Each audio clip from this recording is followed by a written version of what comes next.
Ah, politics, a glorious stage where high ideals collide with, well, absolute nonsense.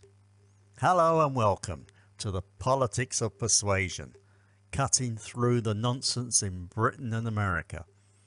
Today, we are diving headfirst into the murky waters of political debate, the good, the bad, and the downright ridiculous. Because, let us face it, whether it is the Speaker yelling "Order, order" in the House of Commons or a senator filibustering their way through lunch, we have all wondered how much of this is real debate and how much is just theatre. Picture this. In Britain, you have the Commons, where centuries-old traditions blend with modern banter. It is like watching a Shakespearean play with the occasional modern zinger.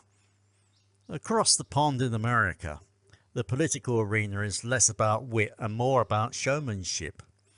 Campaign rallies feel like rock concerts, complete with fist-pumping slogans and promises that sometimes stretch the limits of reality. Two different worlds, but the same underlying question. Who is persuading and who is just performing? Let us start with the basics.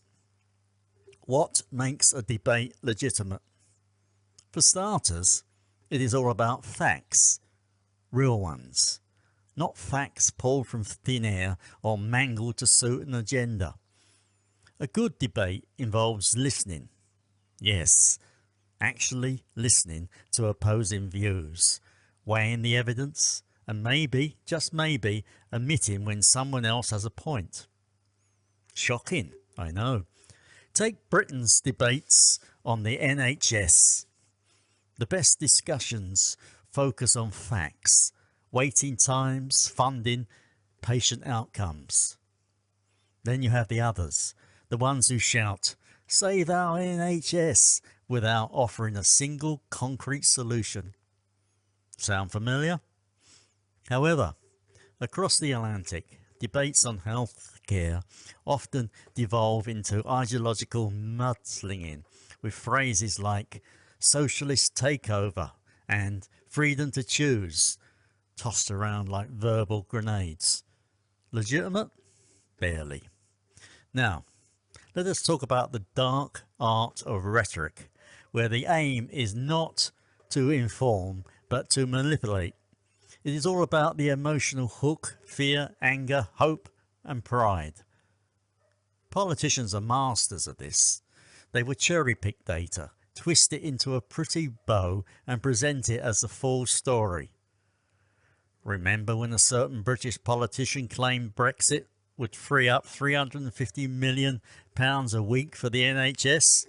Catchy, wasn't it? Problem was, it was not exactly true. Meanwhile, in the US, terms like job-killing regulations or tax breaks for hard-working Americans sound good, but often hide more than they reveal. It is rhetoric designed to make you feel, not think. So, how do we cut through the noise? First, question everything. Where did that statistic come from? Who benefits if you believe this claim? Second, avoid echo chambers. If you only follow commentators who agree with you, you are not learning, you are reinforcing. Finally, recognize emotional manipulation for what it is. If it sounds too good, too bad, or too outrageous to be true, it probably is. Here is the thing. I have seen both sides. I have watched politicians deliver heartfelt speeches with genuine intent, and I have seen others turn a serious issue into a three-ring circus. The key is knowing when to applaud and when to call out the nonsense.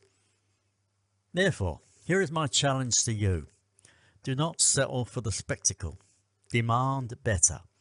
Whether you are watching Prime Minister's questions or a presidential debate, Look beyond the sound bites and slogans. Moreover, if something does not sit right, dig deeper. Because at the end of the day, democracy works best when we, the people, are informed enough to separate the debaters from the performers. That is it for today's episode of the Politics of Persuasion, cutting through the nonsense in Britain and America.